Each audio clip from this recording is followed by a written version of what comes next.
Hey there, I'm Beth Connors, a midwife and mom of two, but also your birth bestie.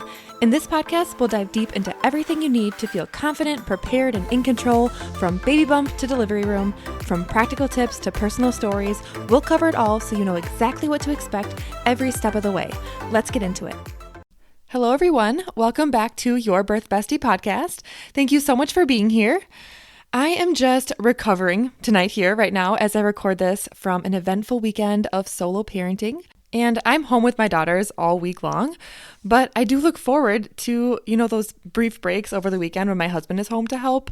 But this weekend he was out of town, so it was just us girls. Nora is my 3.5-year-old and Avery is my 1-year-old. So I had them for 2 nights and we definitely had to stay busy for everybody's sanity. But I am so tired. But right now I'm enjoying taking this break here after they have gone to sleep and recording this episode and being with you. So we went to see Lori Berkner at Kids Festival yesterday and went out for ice cream. Today we went to the splash pad in the park, taught my oldest how to play Go Fish, which was fun. Probably on our 50th game of that this weekend, but it has been all fun summer stuff and I'm loving it. Just really tired, but we are all doing okay. And it's funny because, a year ago, last summer, I could not have imagined taking both of my children to do all of these things. I had a lot of anxiety and a lot of, uncertainty of what trips out of the house were going to look like. And even with naps and sleep schedules, I can remember countless days and nights stressing about wake windows and sleep schedules and thinking that I would, never get out of the stage and that my youngest would never sleep and that I was creating bad habits, and there was so much mom guilt. But I made it through that phase, and I felt like today was a really good reminder that everything is temporary, and whatever stage that you might be in pregnancy that's challenging, or parenthood, keeping in mind that I can only speak personally through ages 3.5 because my oldest is 3.5, but everything is temporary. And I am learning that throughout my own motherhood journey. So those moments when you're thinking, she will never do that thing that you're desperate for them to do, or they're always going to do something that you're frustrated about, but it always passes eventually, right? So if you're pregnant with your first, or maybe in a hard transition with a toddler, I just wanted to say, mom to mom, that it does pass. Everything is temporary. Find that little win if you can. But it's okay to feel frustrated and not love every moment. You are doing so great, and I am grateful for that realization this weekend and that reminder, because I really did have a fun weekend, and I can say a year ago that I definitely wouldn't have thought that I was going to be able to do these things, which sounds crazy now, but in the moment it really is difficult. So just a reminder there. Hopefully that's helpful. Okay, but now let's talk about gestational diabetes, because that is, of course, why you're here. So I'm going to give you all of the information that I think is helpful to know about gestational diabetes during your pregnancy. So we will talk about what is gestational diabetes even, how it affects your pregnancy, what are the risks, how it's usually screened for and diagnosed during your pregnancy, and then I'll share some tips to make the glucose test tolerable if that's something that you choose, because remember, everything is a choice and nothing is mandatory, even the glucose test. And then we'll talk about the Glucola drink, that glucose drink that you've probably heard about, but that's not the only option, even though that is usually the only thing that your provider's office will likely have. So I wanted to talk about some alternatives as well. One being my favorite is the fresh test, but there are several other ones that we'll talk about too. So let's start talking about what exactly is gestational diabetes. And gestational diabetes affects about 7 to 10% of all pregnancies and is caused by your body not making enough insulin to keep your blood sugar in a healthy range. So the more carbs that you take in, the more insulin that needs to be made by your body to balance out all of those carbs. And with gestational diabetes, that is not happening how it should be. If you're pregnant, your blood sugar levels are already a bit higher because of the hormones from your placenta, and slows down how much insulin gets released to regulate blood sugar after you eat or drink something. Most women can handle that change in pregnancy, but others are not able to overcompensate for that slower release of insulin. If this happens for you, there is a chance that you'll have to change the way that you eat for the rest of your pregnancy, although medications like insulin may be necessary in some cases. But once you have your baby and your placenta is no longer a part of you, those hormones regulate themselves and you are no longer diabetic, right? Which is great. A diagnosis of gestational diabetes can happen for any woman, but there are also various factors that could put you at a greater risk. These include obesity, a family history of diabetes, having gestational diabetes during a previous pregnancy, gaining more weight than what's recommended during pregnancy, being pregnant with multiples, high blood pressure, and a previous diagnosis of PCOS. But with that said, you may also find it strange for perfectly healthy, low-risk women to develop gestational diabetes, but it is possible. It's also important to know that there are often no obvious signs to suspect that you're diabetic in pregnancy. Some women do, though, have extreme fatigue, increased urge to urinate, extreme dry mouth and constant thirst, nausea after eating, and tingling in the hands and feet. But usually it's not something that we really can know whether or not we have without testing for it. And to figure out if gestational diabetes is something that you have, there is a screening test done around 24 to 28 weeks of pregnancy. And there are a few things I'd like to talk about here. So the screening is a 1-hour test and it is not diagnostic.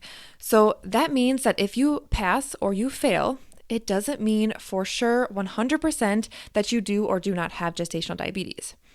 It is a test that screens you for whether or not it's recommended to have additional testing, which would then lead to more testing and an actual diagnosis. So this 1-hour gestational diabetes screen is called the glucose challenge test. And this test is going to challenge how well your body can produce insulin in response to the carbs that you eat or drink. So I'll give you a typical scenario here and then a few alternatives to consider as well. So typically you'd be given a sugary drink called Glucola that has 50 grams of glucose. And you'd be given this drink by the phlebotomist, usually at the clinic. They would give you 5 minutes to drink it, which isn't very difficult. It doesn't take that long. It's about, I think it's 8 or 10 ounces. It tastes like flat soda. I've had both the orange and the clear one, and I would definitely recommend the clear one over the orange. The clear one just tastes like flat Sprite, so it's totally doable. But you would drink that, and then the phlebotomist would make note of the time that you finished the drink, and a timer would be set for 1 hour, and at exactly 1 hour later, you'd be called back to have your blood drawn. And you'd get your results back in about a day or two, usually, hoping that the blood sugar reading is less than 140. If it's greater than that, you would have a positive result, and it would be recommended then to do a more in-depth 3-hour version of that test to then diagnose gestational diabetes, or to be clear from that and have a negative reading. If the 1-hour test is greater than 200, though, you would be diagnosed with gestational diabetes without needing to do that 3-hour test. It would be clear enough that your body is not releasing enough insulin to manage that extra sugar intake. And when you're preparing for the 1-hour glucose test, you don't really need to change your diet because we want to know how your body is functioning as you would normally be eating and drinking. The general recommendation is to avoid high sugar meals like pancakes, juice, or donuts the morning before your test, but you can't really cheat the test by eating healthy or something the week before. Trust me, I have been there and I didn't want to have gestational diabetes. So in my brain, I'm like, I'll just be good for the week before and eat less sugar and, more vegetables to trick the test, right? But it's not how it works. Remember, too, that you do want to know if you have gestational diabetes.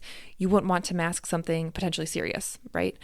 But of course, there's still people that decline because that's what's right for them, and that's perfect. So I can't assume that for everyone, of course, but those are just my thoughts. So it is still a good idea, though, to eat a lot of vegetables, whole grains, limit high-fat proteins, and drink plenty of water through your pregnancy. I also recommend moving after meals, like walking for 10 minutes or so. That really is great for your body.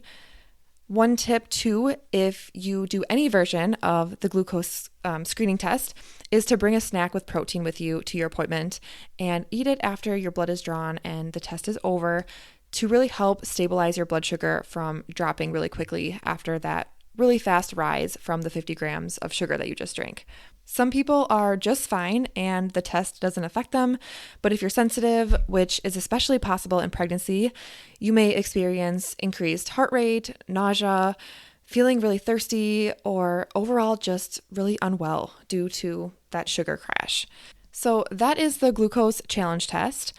But then, like everything else I talk about, is this something you are actually interested in doing? Because everything is a choice in pregnancy and birth, and I cannot stress that enough. And 25% of women do not pass the 1-hour glucose challenge test and then go on to take the 3-hour test. And I know it's completely a pain for sure.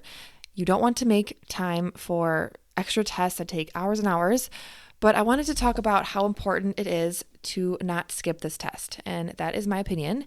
But there are risks of uncontrolled blood sugar during pregnancy if you do have gestational diabetes and it's not monitored or managed properly, because the extra sugar can cross the placenta and affect the developing baby as they grow and possibly cause complications over time.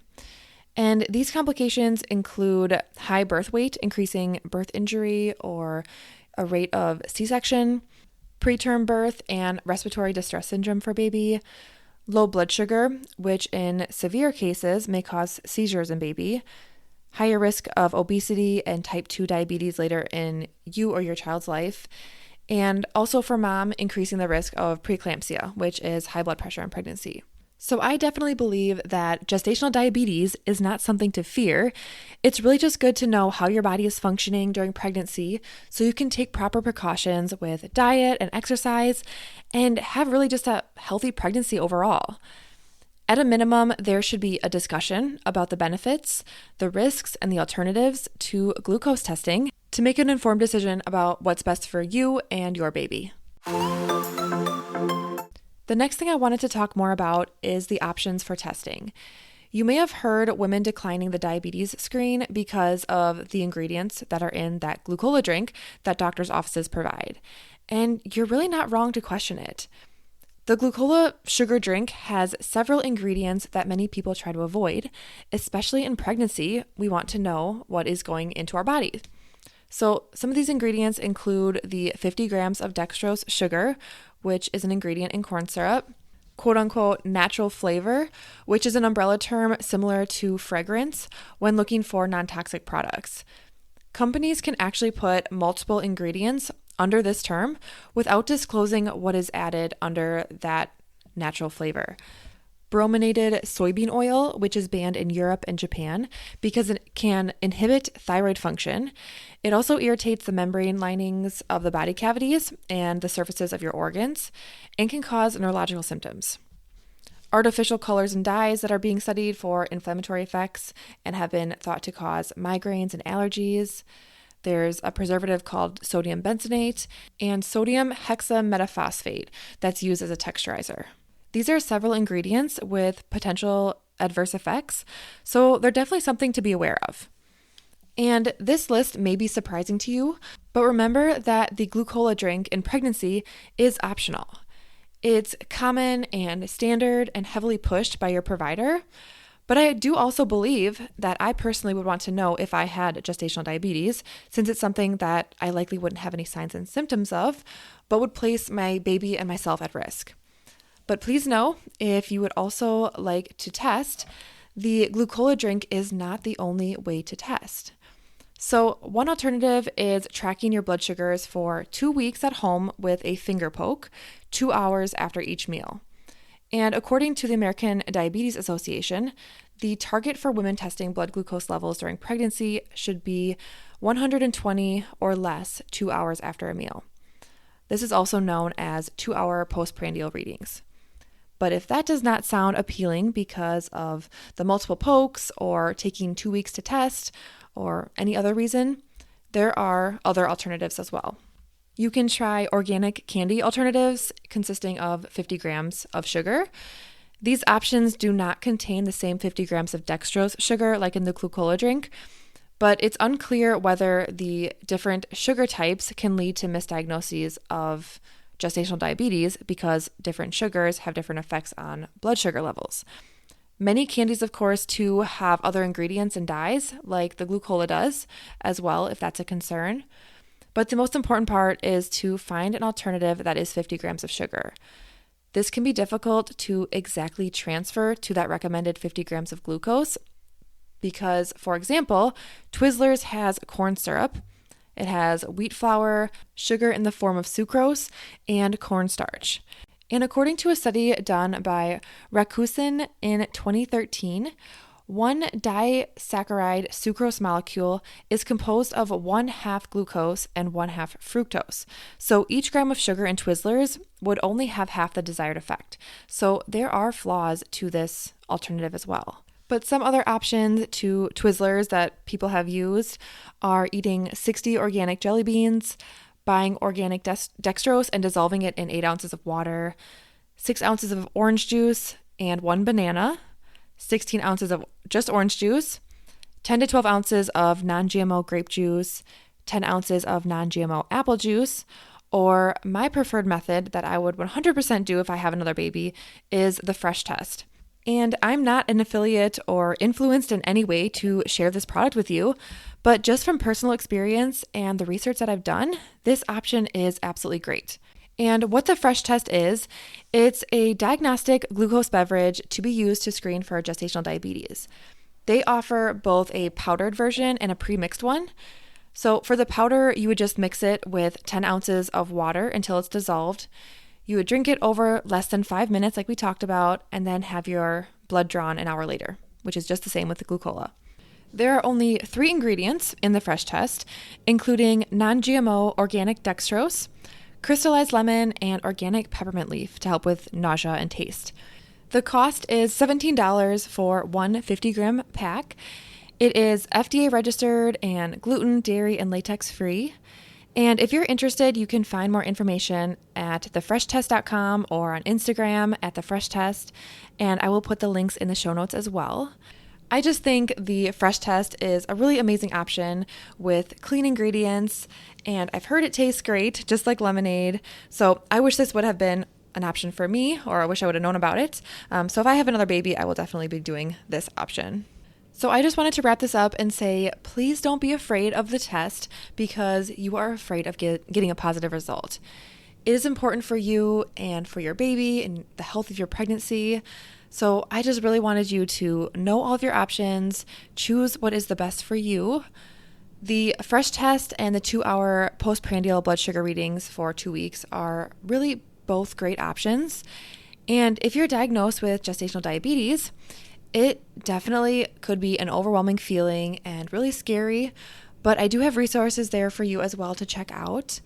Leslie Flannery at Gestational Diabetes Nutrition is a registered dietitian that specializes in helping women with gestational diabetes lower their blood sugar and deliver a healthy baby. She has resources to learn how to portion and pair carbs, enjoy sweets without the sugar spike, lower fasting blood sugar, incorporate supplements, exercise, hydration, sleep, and stress management to lower blood sugar, and also expectations postpartum, preparing for that. She has a wealth of information, and you should definitely go and check out her page at Gestational Diabetes Nutrition if you are interested. Gestational diabetes is an area where additional tests and medication is often recommended. So having the support and the resources to manage this in a way that you feel comfortable is so important. Not just going along with that status quo. I really want you to lead with intention for sure. Thank you so much for listening to Your Birth Bestie podcast. If you found this information helpful, I would so appreciate you taking 2 seconds to rate the show. It is the best way to support me and also help me reach more women all over to ensure they are also well informed to have an autonomous pregnancy and hospital birth experience. I appreciate you so much for being here, and I will see you next week.